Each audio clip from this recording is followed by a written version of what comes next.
En este apartado vamos a realizar el ejercicio 16 de la sección 11.5 del grupo de ejercicios del 2 al 20, ¿ya? En la que nos piden si es que las series dadas convergen o divergen, ¿ya? Entonces, en la parte derecha, como pueden ver, tenemos el método que para cuando tengamos que trabajar con series alternantes, ¿ya? Las series alternantes de alguna manera se les trata de una manera diferente, pues tienen su propia prueba, digamos algo así, ¿ya? Pero como vamos a ver después en las secciones 11.6, por ejemplo, ya tenemos otro tipo de pruebas que también se le van a aplicar, ¿ya? Pero en este ejemplo trabajemos con esto, ¿ya? Entonces, recuerden que es una serie alternante. Una serie alternante es aquella en la que aparece un oscilador de signo y se distingue una parte completamente positiva, ¿ya? Entonces, como siempre, para cualquier problema de serie, miren, siempre tenemos que identificar la sucesión de base, y la sucesión de base en este ejemplo de aquí es n por coseno de n pi dividido para 2 a la n.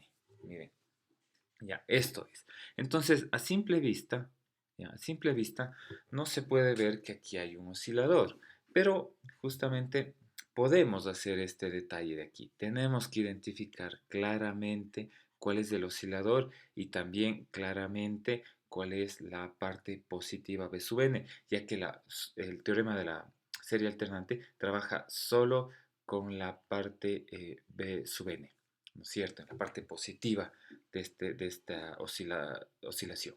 ¿Ya? Entonces, vamos a detallar un poco. Es justamente a veces, como en este ejemplo, no nos aparece directamente el oscilador de signo, pero vamos a analizar cada una de las partes. ¿Verán? Entonces, aquí, comencemos por el numerador. Tenemos la parte n. Ya, la parte n. Nosotros sabemos que n comienza en 1 y se va en adelante. Entonces, esto no puede ser oscilador de signo porque siempre es positivo. N siempre es positivo, ¿no es cierto? Entonces esta parte no es. Entonces vamos al denominador, 2 a la n. 2 a la n es una función exponencial que sabemos que siempre es positiva. Entonces tampoco es un oscilador de signo. Ya, entonces el último que nos quedaría sería el coseno de n pi, ¿no es cierto? Entonces voy a aislarlo un poquito por acá, ¿verdad? Entonces aquí hagamos una tablita para analizar. ¿Por qué analizamos esto? Porque queremos saber qué pasa con este coseno de NPi. Porque sabemos si trabajaríamos en variable real, el coseno es un oscilador, ¿no es cierto? Entonces vamos a trabajar con esto. Entonces vamos a explorar un poquito y esto es dándoles algunos valores para ver qué es lo que va a pasar aquí. Ya verán, 1, 2, 3, 4, pongamos hasta el número 4 y veamos qué es lo que va a pasar. Entonces veamos, cuando n es 1 nos quedaría coseno de pi, ¿no es cierto? Coseno de n pi. Ya. Cuando n es 2 nos quedaría coseno de 2pi. ¿Ya? Cuando n es 3, coseno de 3pi. Cuando n es 4, coseno de 4pi. Y así en adelante, ¿no es cierto? Entonces, fíjense qué es lo que está haciendo esta parte coseno n pi. Esta parte está evaluando al coseno solo en múltiplos enteros de pi, desde n1 en adelante, ¿no es cierto? Entonces, fíjense, coseno de pi, sabemos de precálculo que es -1, coseno de 2pi es 1, y de ahí vienen las periodicidades del coseno, y sería -1 y 1. Fíjense, entonces a la final, aquí está el oscilador de signo, este es el oscilador.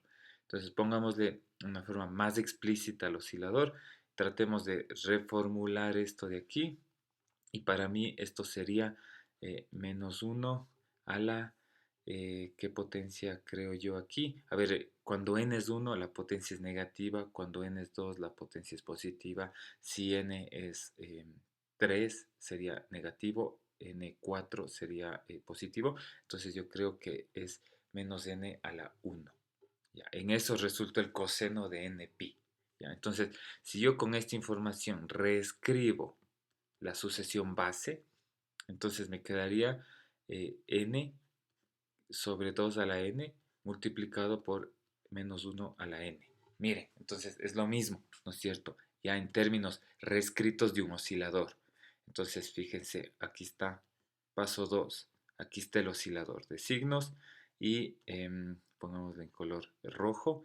Esta parte en corchetes rojos debería ser la parte puramente positiva, ¿sí? Porque tanto n como 2 a la n es siempre positivo, entonces estamos cumpliendo esta parte de aquí y el paso 2, ¿no es cierto? Bien, entonces con estos detalles ya podemos decir en efecto la serie que tenemos en mano en ejercicio 16 es una serie alternante, puesto que su sucesión de base tiene una parte oscilatoria y tiene una parte estrictamente positiva. Ya, ahora sí, voy a bajar un poquito y vamos al paso 4.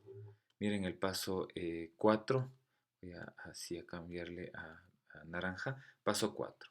¿Qué tenemos que probar? Dos condiciones. Condición de, pongámosla aquí, primera condición, si es decreciente, ¿no es cierto? Si es decreciente, ¿ya? La primera condición. Y la segunda, si es que su límite, ¿no es cierto? Pongámosle nomás aquí, luego podemos hacer, si es que esta b sub n, obviamente b sub n decreciente, converge a cero. Su límite es igual a cero. ¿Ya? Entonces, ¿cómo podemos abordar también este problema? Es relativamente sencillo. Verán, comencemos por el primero. Ya verán. Aquí, verán, para probar decreciente, nosotros sabemos de cálculo 1 que si es que tuviéramos una función de variable real en mano, trabajaríamos con la derivada. Entonces, probemos esto.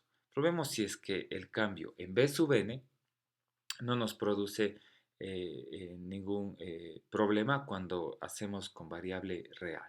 Entonces, ¿qué es lo que nos quedaría? Ojo, en la b sub n, ¿ya? La b sub n nos quedaría arriba x y abajo 2 a la x. ¿Sí ven? Entonces, esta función tiene dominio completo, es decir, todos los números reales, porque el denominador nunca va a ser 0, ¿no es cierto? Entonces no hay ningún problema para x, entonces no hay problemas. Y así yo cambio a variable real, ¿no es cierto? Voy a bajar un poquito para tener un poco más de espacio. Ya, ahora, busquemos entonces la derivada, porque el objetivo es esto de cálculo 1, lo que acabé de mencionar. Preguntémonos si la derivada de esta función es cero, porque eso nos va a decir que la función es decreciente, ¿no es cierto? Y decreciente en todos los números reales, a nosotros nos interesaría, recuerdan que como n empieza en 1, entonces x también empieza en 1, pero debemos tener esta información a mano. Si la derivada de 0 desde x igual a 1 en adelante, entonces ya sabemos que la sucesión también es decreciente, ¿no es cierto? Entonces voy a separar aquí. Entonces busquemos la derivada de esta función. Podemos utilizar la regla de la derivada de un cociente. Eso nos quedaría, haciéndolo un poco rápido, 2 a la x menos x 2 a la x por logaritmo de 2, ¿no es cierto? Y dividido para el cuadrado del denominador. Ponemos esto aquí, ¿ya? Entonces, si hago un poquito más de álgebra, yo puedo sacar factor común y me quedaría 1 menos x por logaritmo de 2. Recuerden que este logaritmo natural de 2 es una constante y abajo me quedaría 2 a la 2x. Pongámoslo así, ¿ya? Entonces ya tenemos la derivada, vamos a trabajar porque queremos trabajar con variable real y aquí tenemos que preguntarnos si es que esta derivada es menor a cero o al menos cuando esta derivada, que sí depende de x, es menor a cero, ¿no es cierto? Entonces, comencemos por aquí. Vamos analizando cada factor de la multiplicación y división. Por eso es interesante factorizar, ¿no es cierto? Recuerden, la función exponencial siempre es positiva y más aún si la función exponencial está elevado al cuadrado sigue siendo positiva. Entonces la cosa no va por ahí, sino la cosa viene por acá. Entonces el signo va a depender de este de aquí, por lo que voy a copiar acá, ¿ya? Entonces nos quedaría esto. 1 menos x por logaritmo de 2, así, cuando es menor a cero.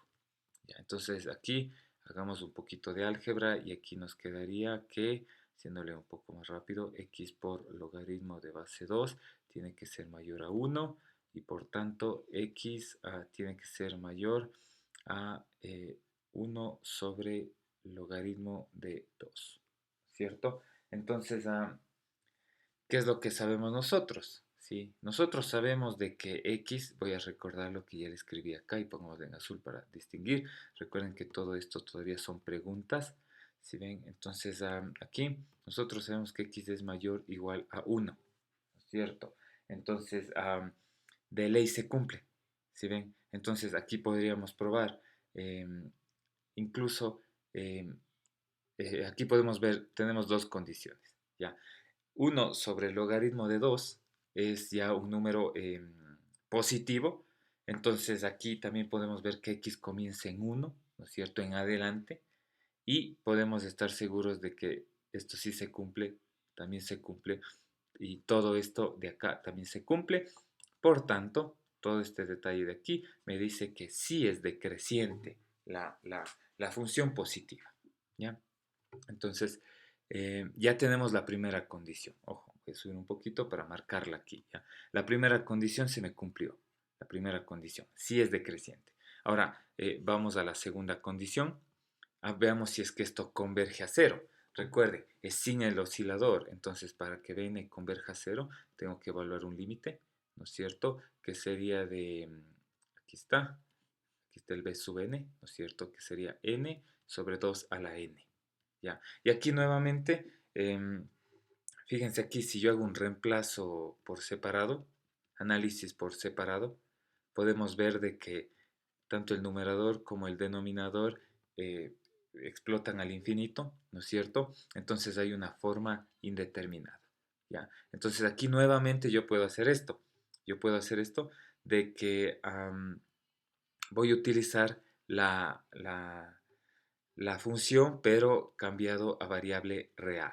¿Sí ven? Entonces, si es cuando en la medida de lo posible puedan cambiar de variable entera a variable real, ya saben que es hasta bastante más útil porque en variable real podemos utilizar todo lo que es cálculo 1 y aquí el objetivo es, como hay forma indeterminada, desearía utilizar el L'Hopital. Entonces, utilizando el L'Hopital me quedaría que el límite de esta función en variable real sería derivada del sobre el numerador, que sería 1, para la derivada del denominador, que sería esta función exponencial multiplicada por el logaritmo natural de 2. Y claramente este límite converge a 0, ¿no es cierto? Entonces, regresemos. Em, Se cumple, ¿no es cierto? Aquí se está, sí converge a 0, y entonces la segunda condición del teorema de la serie alternante, ahí les pongo completo, si ven, las dos condiciones se cumplen en este ejemplo, entonces la serie converge. Entonces aquí finalmente podemos decir que gracias a 1 y gracias a 2, la serie n por coseno de n pi, que comienza en 1 y va hasta el infinito, obviamente, sobre 2 a la n, converge por el teorema de la serie alternante, que sí resultó ser útil. Aquí podemos decir que estos dos pasos, este y este, me dicen la prueba de la serie alternante sí fue útil y por eso me permite concluir que sí converge. Ya no sabemos a dónde converge, pero sabemos que la serie llega a un valor finito real.